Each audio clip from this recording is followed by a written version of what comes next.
V9 news కి స్వాగతం. విశాఖకు ఎయిర్పోర్ట్ లేకపోవడం సిగ్గుచేటు. ఎమ్మెల్యే విష్ణుకుమార్ రాజు. విశాఖ ఎయిర్పోర్ట్ భవిష్యత్తుపై జరుగుతున్న చర్చల నేపథ్యంలో ఎమ్మెల్యే విష్ణుకుమార్ రాజు ఆసక్తికర వ్యాఖ్యలు చేశారు. గూగుల్, టీసీఎస్ వంటి ప్రముఖ సంస్థలు ఉన్న విశాఖ నగరానికి ఎయిర్పోర్ట్ లేకపోవడం సిగ్గుచేటని వ్యాఖ్యానించారు.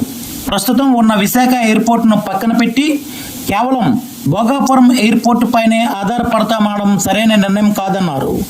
62 ఏళ్లుగా కలిసి కాపురం చేసిన భార్యాభర్తలు ఇప్పుడు విడాకులు తీసుకుంటామంటే ఎలా ఉంటుందో, విశాఖకు ఉన్న ఎయిర్పోర్ట్ను తీసేసి భోగాపురం మాత్రమే ఉంటుందని చెప్పడం కూడా అలాంటిదే అంటూ ఆయన వ్యాఖ్యానించారు. విశాఖ నగర అభివృద్ధి భవిష్యత్తు అవసరాలను దృష్టిలో ఉంచుకుని నిర్ణయాలు తీసుకోవాలని సూచించారు. మరికొన్ని విశేషాలు వారి మాటల్లోనే. చూస్తూనే ఉండండి V9 news. The Visakhapatnam airport. So మనకి దీనికి నష్టం లేదు.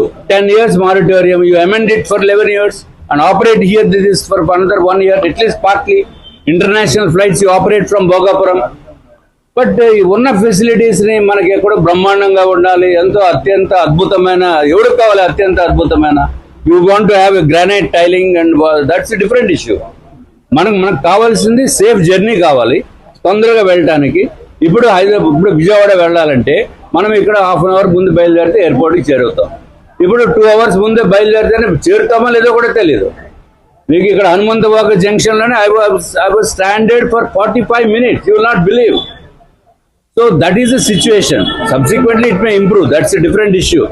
But ఉన్నదాన్ని మానేసుకుని లేని దాని గురించి మనం ఏదో తాపత్రపడటం ఎంతవరకు సబబది. సో ఇది కూడా గౌరవ ముఖ్యమంత్రి గారు, అట్లాగే గౌరవ విమాన శాఖ మంత్రివర్యులు కూడా ఆలోచించవలసిన అవసరం ఉంది. మనకి అసలు విశాఖపట్నం ఎయిర్పోర్ట్ లేకపోవడం ఏంటండి. ఓ పక్కన గూగుల్ సంస్థ ఉంది, వైజాగ్ అద్భుతంగా డెవలప్ అవుతుందని చెప్పి విశాఖపట్నము ఆంధ్ర రాష్ట్రంలో ఒక పేరు ప్రఖ్యాత కలిగిన ప్రదేశము, ఊరు. వాళ్ళు వైజాగ్లో ఎయిర్పోర్ట్ లేదంటే ఎంత చిన్నతనం కింద ఉందో నాకే చాలా బాధగా ఉంది. Very honest with you. 62 years కాపురం చేసిన తర్వాత ఇప్పుడు డైవర్స్ ఏంటండి? దాని అర్థం ఉందా? అట్లీస్ట్ డైవర్స్ వద్దు, కనీసం కొంచెం ఏదో కలిసిమెలిసి ఉందామన్నట్టు అన్నా దట్స్ బెటర్. ఓకే.